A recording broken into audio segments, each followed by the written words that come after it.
So let us move further. That is, what is micro-canonical distribution function? So इसको जानने से पहले हम एक नजर प्रीवियस लेक्चर में मार लेते हैं. दैट इज हमने देखा कि डिस्ट्रीब्यूशन फंक्शन जो है that is different for energy and momentum. Okay, और डिस्ट्रीब्यूशन फंक्शन में एनर्जी और मोमेंटम का जो टर्म है that is linear and angular momentum, वो किस तरह से आया ये हमने देखा. सो इस लेक्चर में हम देखेंगे दैट इज हाउ दिस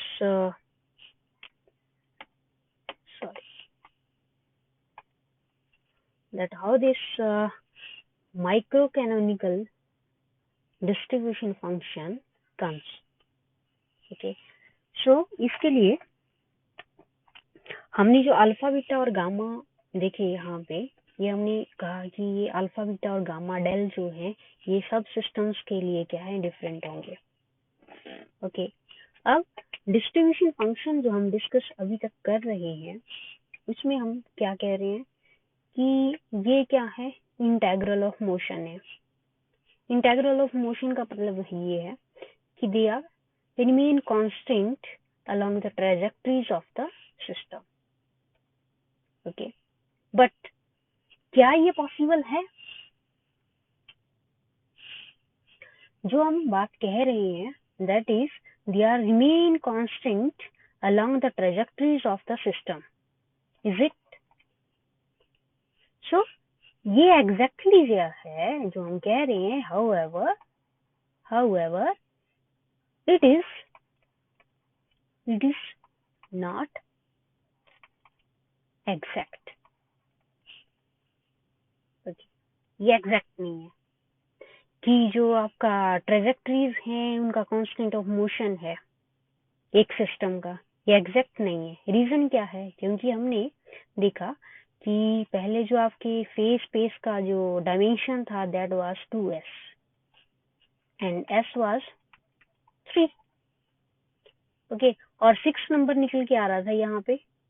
ठीक है, और 3 कोऑर्डिनेट आपके पोजीशन के थे और 3 क्या थे, मोमेंटम के थे.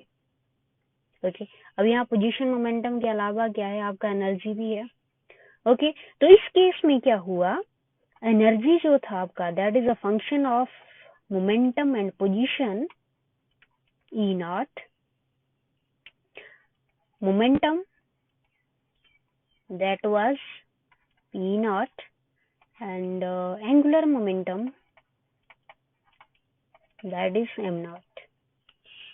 ये जो मोमेंटम हमने कंसीडर किए यहाँ पे, एनर्जी एंड मोमेंटम, ये कौन सा डायमेंशन दे रहे हैं हमें? ये डायमेंशन देंगे that is 2s minus 7 dimension.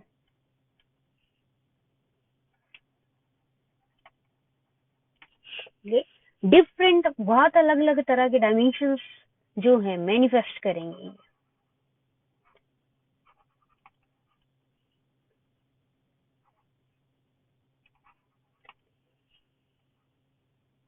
Okay, they manifold 2s minus 7 dimensions.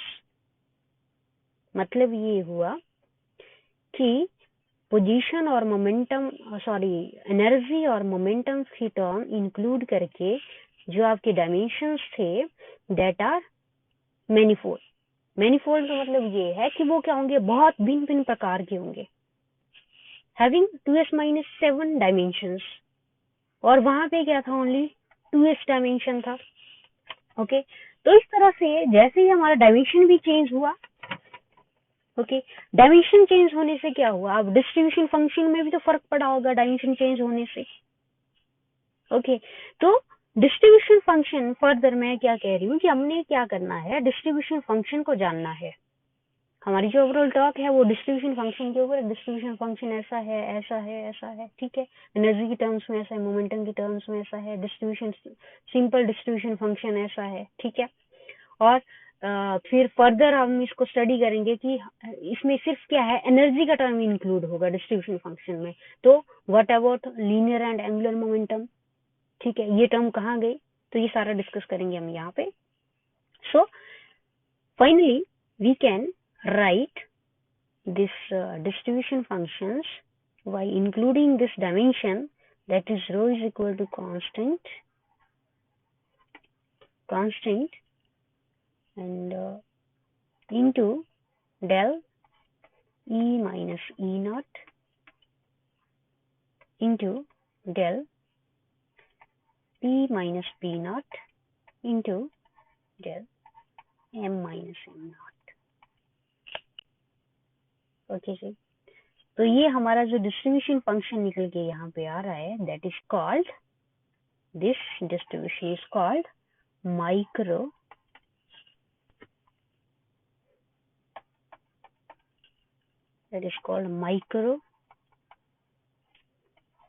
canonical distribution function.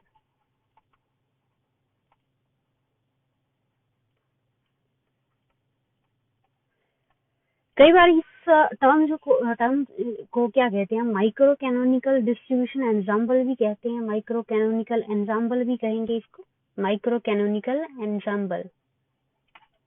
Okay, तो माइक्रो कैनोनिकल एंजाम्बल डिस्ट्रीब्यूशन फंक्शन क्या है, ये एक ही चीज हम इसको कह सकते हैं कि एंजाम्बल जो है एक तरह का नंबर ऑफ पार्टिकल का डिस्ट्रीब्यूशन है, और इसको हम माइक्रो कैनोनिकल डिस्ट्रीब्यूशन का नाम भी दे सकते हैं। तो अब ये माइक्रो कैनोनिकल डिस्ट्रीब्यूशन एंजाम्बल क्या है, माइक्रो कैनोनिकल डिस्ट्रीब्यूशन फंक्शन क्या है, ओके, क्या इसको सिंपली ऐसे ही नाम दे दिया या फिर इसके पीछे कोई रीजन है ऐसे देने का? तो एक मेरे पास पीडीएफ है यहाँ पे, ओके, तो यहाँ पे हम देखेंगे कि डिस्ट्रीब्यूशन फंक्शन जो है इसका मीनिंग है कुछ। So this is statistical mechanics, that is what is statistical mechanics. Further हम देखेंगे यहाँ पे स्टैटिस्टिकल मैकेनिक्स को कहा है इसमें कि that is large number of particles होंगे इसमें, ओके, और इनको एंजाम्बल से इंट्रोड्यूस किया है। ओके, अब एंजाम्बल्स क्या होते हैं? As a system is defined by the collection of large number of particles, so the ensembles can be defined is the number of macroscopic identical but essentially independent systems. Independent का मतलब ये है कि ये जो systems हैं, यहाँ पे जो systems हैं, ये आपस में क्या है, independent हो सकते हैं। जैसे अगर मैं इसको कंसीडर करूँ, ये सिस्टम मेरा सब सिस्टम है, दूसरा सब सिस्टम है, तो ये क्या होंगे, आपस में इंडिपेंडेंट होंगे। ओके, और एंजाम्बल्स में 3 तरह के हमारे पास एंजाम्बल्स होते हैं ये, that is first is micro canonical ensemble, second canonical ensemble, और third is grand canonical ensemble. Okay, अब इनमें डिफरेंस क्या है?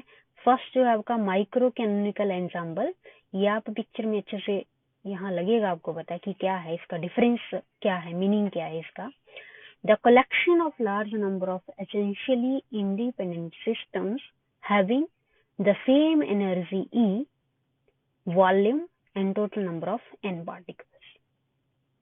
ओके, ये सारे क्या है, एक सिस्टम्स हैं सारे ये, ओके, यहाँ तक सारे सिस्टम्स हैं, ये 25 सिस्टम्स लिए हुए हैं। तो सब सिस्टम्स में क्या होगा, हर एक सिस्टम का एनर्जी, वॉल्यूम और नंबर ऑफ पार्टिकल जो होगा वो सेम होगा। ओके, हर एक सिस्टम का। तो individually they are micro canonical ensemble are separated by rigid, impermeable and insulated walls such that values of EVN are not affected by mutually pressures of other systems. Meaning ये हुआ, ये जो systems हैं सारे एक दूसरे के साथ सेपरेट किए हुए, ये क्या है, इंसुलेटेड है। ओके, ये देखिए, ये जो यहाँ पे ये वॉल लगी है, इंटीरियर वॉल सबके अंदर, ये कैसी है, इंसुलेटेड, मीन यहाँ से यहाँ नहीं जाएगा, ये इंडिपेंडेंटली बैठे हुए हैं अपने अपने सिस्टम में। ओके, अब सिस्टम के अंदर फर्दर सब सिस्टम जो है उसके अंदर हो सकता है थोड़ा बहुत इंटरेक्शन हो, that is they are called quasi closed. Okay, so ये सारे सिस्टम जो हैं they are impermeable, rigid, okay, separated by rigid, impermeable, insulating balls। तो इस तरह का सिस्टम जो है माइक्रो कैनोनिकल, अभी मैंने कहा that is called micro canonical ensemble, okay, और डिस्ट्रीब्यूशन फंक्शन, इस तरह का फंक्शन जो है हम सिस्टम जो है वो लिया हुआ है हमने इन तीन में से, इन तीन सिस्टम्स में से हमने कौन सा सिस्टम ले रखा है, दैट इज दिस वन। और इसकी बिहेवियर कैसी है, ऐसी है, एनर्जी है, वॉल्यूम है, नंबर ऑफ पार्टिकल्स हैं, वो हर एक सिस्टम के क्या होंगे, सेम होंगे, बट हर एक सिस्टम जो है वो आपस में कैसा होगा, इंसुलेटिंग होगा, इनपरमिएबल होगा, रिजिड वॉल के साथ। सेकंड ले लेते हैं हम, सेकंड दैट इज कैनोनिकल। अब कैनोनिकल एंजाम्बल जो है इनको देखिए आप, यहाँ पे बड़ा इंटरेस्टिंग चीज है ये देखिए आप, बाहर से देखिए ये इंसुलेटिंग वॉल है, लेकिन अंदर जो है इंसुलेटिंग नहीं है, they are conducting walls. Okay, यहाँ पे अगर आप देखें तो यहाँ पे ये जो वॉल्स थी वो क्या है थी, इंसुलेटिंग थी, ठीक है, बट यहाँ सेकंड में क्या है, यहाँ नहीं है ऐसा, ठीक है। तो यहाँ पे कौन कौन से आपके नंबर आएंगे, यहाँ collection of large number of essentially independent again, okay, but temperature, volume and number of particles N. Now कैसे होंगे वो, separated by rigid impermeable but conducting walls. Impermeable तो हैं बट वॉल्स क्या इनकी कंडक्टिंग है, ओके, इस तरह से। Now third is grand canonical ensemble. Grand canonical में क्या है, आपका टेम्परेचर आएगा, वॉल्यूम आएगा, और थर्ड टर्म जो होगी वो क्या होगी, chemical potential. Okay, chemical potential is mu. So यहाँ पे आप देखेंगे कि यहाँ पे जो नंबर ऑफ सिस्टम्स हैं that are separated by rigid, permeable and conducting walls. Okay, first में क्या था, रिजिड, इनपरमिएबल थी और नॉन कंडक्टिंग थी। सेकंड में वॉल्स कैसी कर दी, कंडक्टिंग कर दी, ठीक है, पर जो आपका ये था रिजिड, इनपरमिएबल था। अब थर्ड में क्या हो गया, ये रिजिड, इनपरमिएबल, परमिएबल्स भी है और कंडक्टिंग भी है। यहाँ पे जो रिस्ट्रिक्शन है वो सारी हट गई।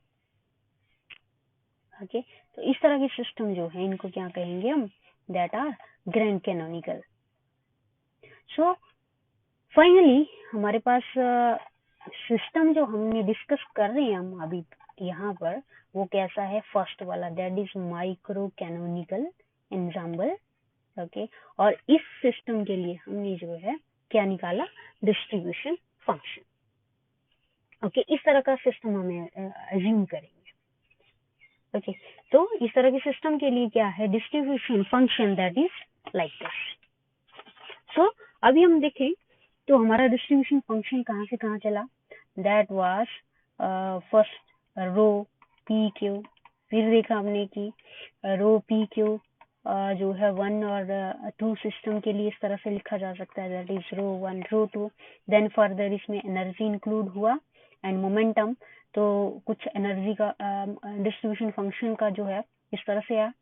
फिर फर्दर जब हमने देखा कि आपका जो डायमेंशंस है that is 2s - 7, not 2s only, तो हमारा जो डिस्ट्रीब्यूशन फंक्शन था वो इस तरह से लिखा गया और इस डिस्ट्रीब्यूशन फंक्शन को नाम दिया गया that is micro canonical ensemble distribution function. और ये किस तरह के होते हैं वो मैंने आपको पीडीएफ में दिखाया। नाउ अब मैंने एक बात कही थी कि फर्दर जो डिस्ट्रीब्यूशन फंक्शन है वो उसमें क्या होगा, जो मोमेंटम वाला पार्ट है वो क्या हो जाएगा, खत्म हो जाएगा, ये खत्म हो जाएगा मोमेंटम वाला पार्ट। अब ये खत्म कैसे हुआ थी, खत्म इसलिए हुआ क्योंकि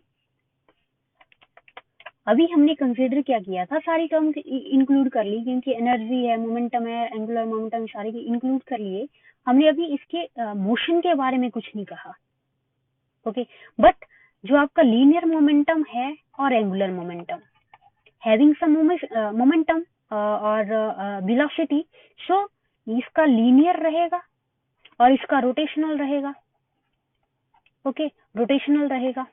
बट अगर मैं मोशन को ही खत्म कर दूं, ओके, अगर मैं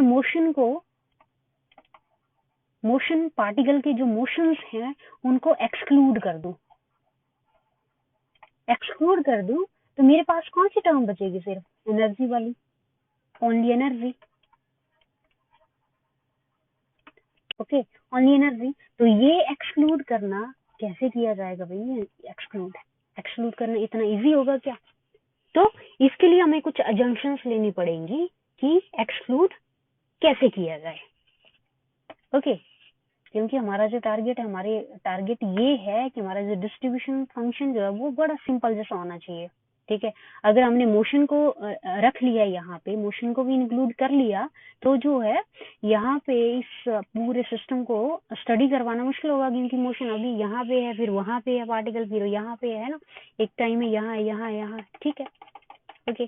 तो इसलिए हमने क्या किया, इन सिस्टम्स को जो है वो एक्सक्लूड कर दी इसकी motion. So further, if we see that if we consider this system, again ये सिस्टम है, और इसमें ये जो बॉक्स है, ये आपका ये सर्कल है, ये आपका क्या है, सब सिस्टम। और ये सब सिस्टम कौन सा ले लिया मैंने? एथ सब सिस्टम। और इसका डिस्ट्रीब्यूशन फंक्शन इस तरह से था। ओके, ये जो हमने प्रीवियस इसमें लिखा, और एनर्जी ऐसा था, मोमेंटम ऐसा था, एंगुलर मोमेंटम ऐसा था। अगर मैं इस सिस्टम को, सॉरी इस सब सिस्टम को, अगर इस सब सिस्टम को मैं एक रिजिड वॉल कंसीडर कर लूं तो ओके, क्योंकि मुझे क्या करना है, मुझे इसका मोशन खत्म करना है, मोमेंटम एक्सक्लूड करना है मोमेंटम वाली टर्म को। तो मैं इस तरह से कंसीडर कर लूंगी कि हमारा जो सब सिस्टम है, it is a rigid box. If it is rigid box, then what will happen? Its linear and angular momentum will be 0. Okay, so rigidity से क्या हुआ, हमारी जो terms थी that we include there linear and angular momentum, वो सारी terms जो हैं वो खत्म हुई। कैसे? If we consider this system, our subsystem as a rigid box. Okay, rigid box consider करने से क्या होगा, हम जो है अपनी रोटेशनल और ट्रांसलेशनल मोशन जो है उसको क्या कर देंगे, हम नेग्लेक्ट कर देंगे। और why neglecting this, we have left only energy term. Okay, और इस तरह से हम क्या कहेंगे कि हमारा जो remaining additive integral of motion है वो कौन सा है, सिर्फ एनर्जी। तो फाइनली यहाँ पे मैं लिख रही हूँ कि फाइनली हमारे पास जो finally additive integral of motion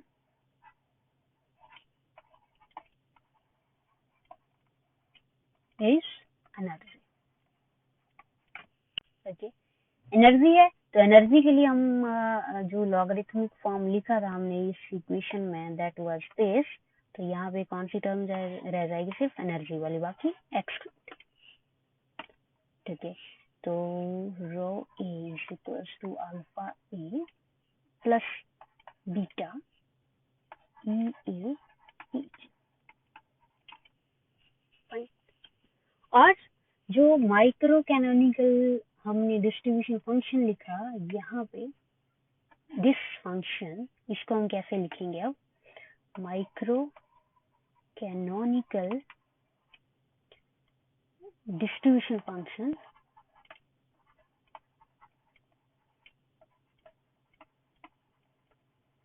is written as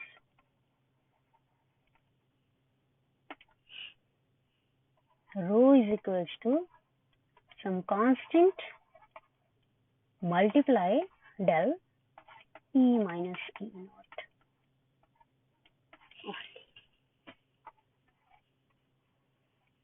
Okay, so इस डिस्ट्रीब्यूशन फंक्शन को, माइक्रो कैनोनिकल डिस्ट्रीब्यूशन फंक्शन को classical, again called also classical distribution, micro canonical distribution function।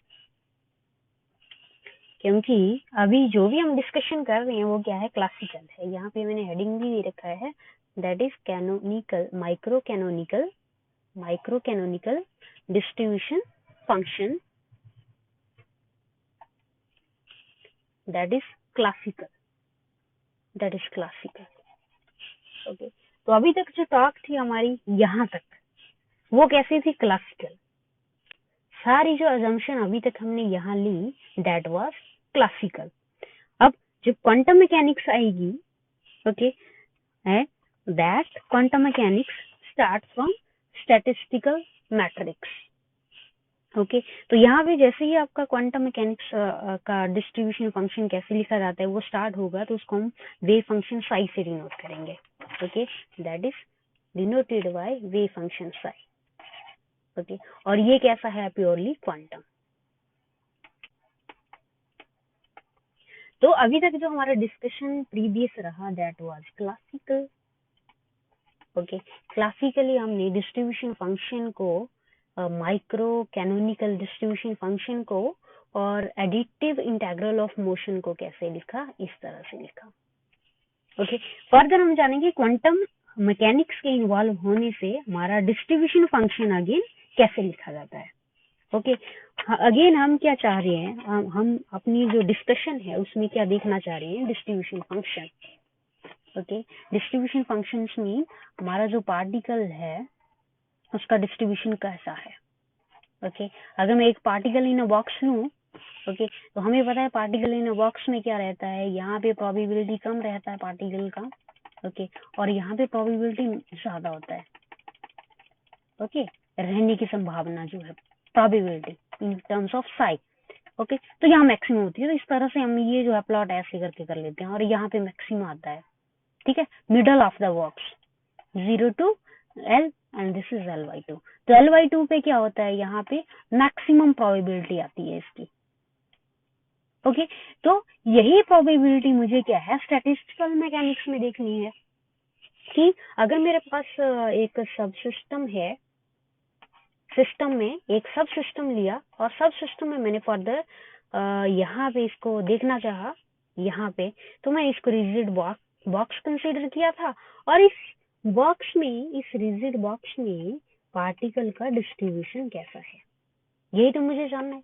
ठीक है, एक सब सिस्टम में पार्टिकल का डिस्ट्रीब्यूशन कैसा है। Okay, that is called distribution function, probability. Okay, so further हम देखेंगे इसको क्वांटम मैकेनिक्स की टर्म्स में।